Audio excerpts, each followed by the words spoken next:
Any Latinos here tonight? Yeah? Hell yeah! You Latina? What's your name? Cindy. Cindy, what the fuck? What the fuck happened, Cindy? Cindy? Really? What's your last name? Combs. What the fuck? This is...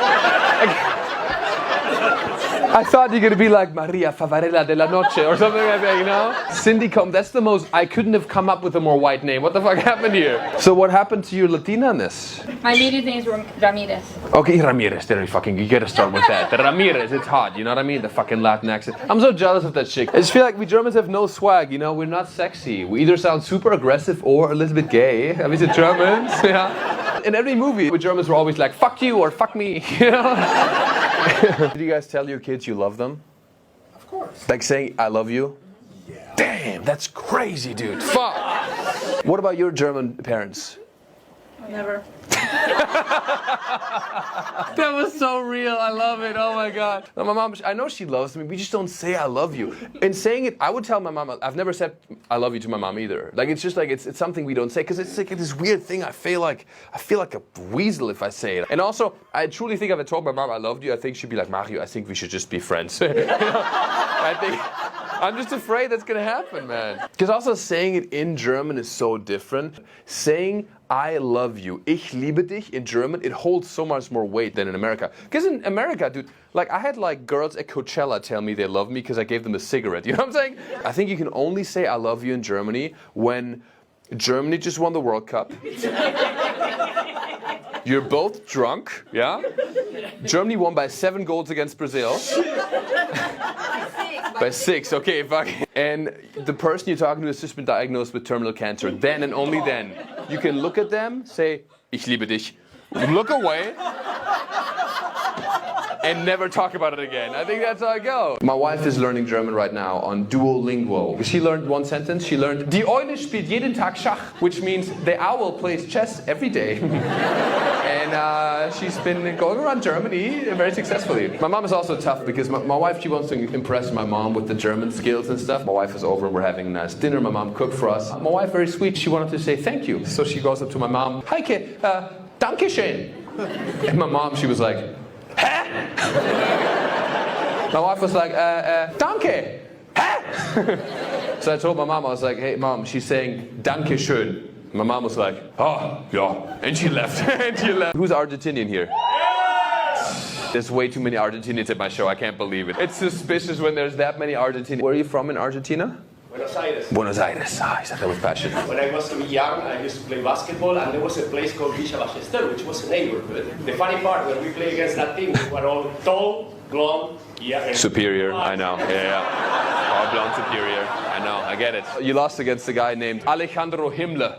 Was his...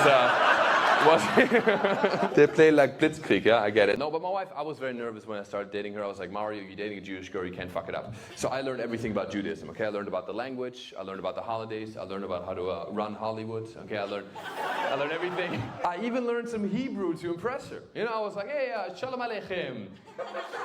And no joke, my wife looked at me and she was like, oh my God, I didn't know you speak Spanish.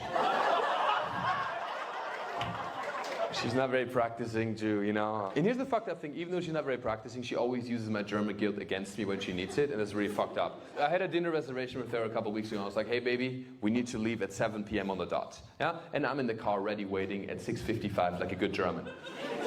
My wife shows up to the car 25 minutes late. You know how much work I can get done in 25 minutes as a German? Dude, in 25 minutes we can score 8 goals against Brazil, okay? So sorry. Dude, I'm never coming back. The manager will, he's Brazilian. I talked to him earlier. I'm never coming back to this club. And then I got a little mad at her. I looked at her. I was like, hey, baby, what the fuck, yeah? I've been waiting here inefficiently for 25 minutes. Nine. And then she uses my German guilt against me. Okay? She then acts all scared and hurt. Yeah. She looks at me with her big blue Jewish eyes. And she was like, hey, baby, you know, you're giving me a lot of Nazi energy right now.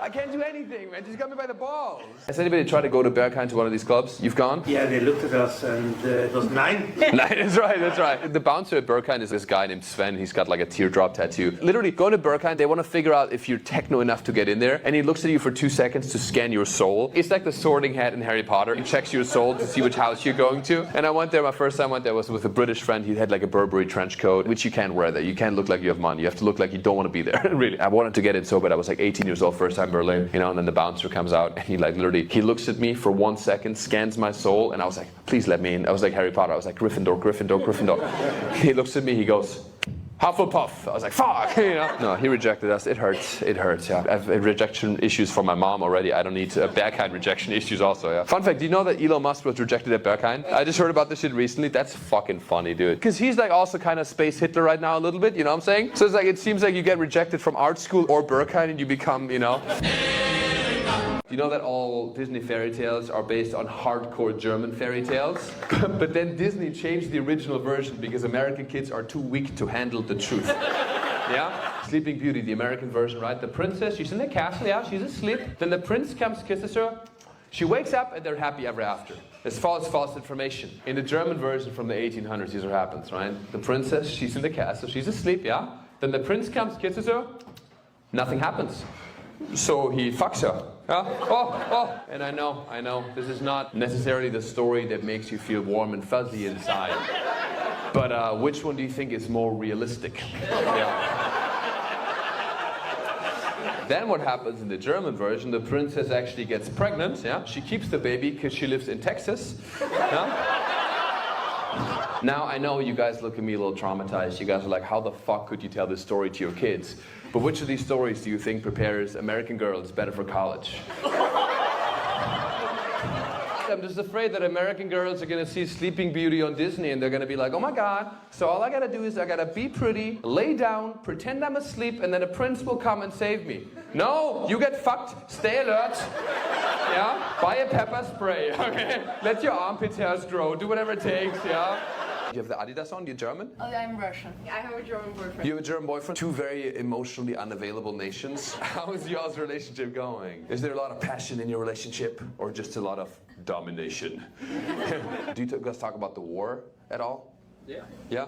Every day, man. Hey, because I feel like Germans, we have this thing, and I'm not saying this against you as a Russian, but like, you know, we Germans, we've been the bad woo-woos for my whole life, basically. And now I feel like, you know, I didn't want Russia to invade Ukraine, but part of me was like, oh, finally not us, you know?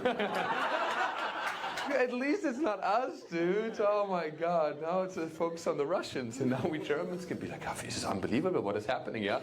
This is not good, yeah? If you're American, give me a yee. This worked way better in Florida. I'm going to let you know. Way better in Florida. Any Germans here also? Yeah? I met so many Germans. Holy shit. Germans, give me a Sieg. Good. Good. You didn't do it. Gotta check what kind of Germans we're dealing with. Because it's really fucked up right now. I'm on tour right now and I meet a lot of people who love Germany. But there's always one dude who loves Germany a little bit too much, you know? Because usually people are like, oh my God, I love Germany, went to Hamburg, had a great time in Berlin. But then there's always one dude who's like, I love Germany. And then I'm like, what's your favorite city? Never been. I'm like, oh, that's the one. And then I gotta let them know that I'm not that kind of German, you know? I'm a nice German. I'm a techno German. Okay? I'm German, not German. It's different. You were not on time? I'm slowly losing my cool a little bit, you know what I mean? I'm Brazilian, I'm never on time. You Brazil. That's not an excuse for... See, that bothers me now. That really bothers me now because you're saying that just because your country did something, you're not gonna change and just keep going with that. Imagine we Germans did that, okay? See? Imagine we Germans did that shit. Imagine we Germans were like, oh, we've always been Nazis. Let's just continue on this little train. Yeah? Now we fucking change. We do our best. You're Brazilian. You people fucked up. Very bad. Yeah? By being unpunctual, unreliable. Okay? So it's your responsibility to go against your heritage and do something about it instead of embracing it. Yeah? We're educating people tonight. Okay? You know, in Germany, you can either be an engineer or a techno DJ. You German? Yeah. Engineer? I fucking knew it! Look at that! See what I'm fucking doing? I don't know this person. I don't know him. You have engineer vibes. So what do you engineer? IT. This is the most German answer. Americans are gonna be like, they tell me their whole life story. You know, I've been doing IT for 7 years. This guy is like, IT. Next question. Was IT always your first choice, or were you going to be a techno DJ in another life? IT. See, again. IT. I love this guy. It's the most German ever. What's your name, sir? Tom. That's the most efficient name. Every answer had maximum 3 letters. Tom. IT and Tom. I like Tom. Do you live in London, Tom? Almost. Almost. My friend showed me a TikTok, and it was these dudes like reenacting the Civil War in full Confederate uniforms, the flag and shit like that. Dude, that's crazy. Just imagine if we Germans did that, okay? Imagine. Imagine if we Germans did a World War II reenactment, all right? Imagine, dude, some Germans like in a full Nazi uniform, okay? And they're gonna be like, oh no, wait, no, we are not Nazis, no. We just wear the beautiful and glorious SS uniform. Because we want to preserve this pure slice of German history. So we never forget the glory of the Deutsche Reich, you know?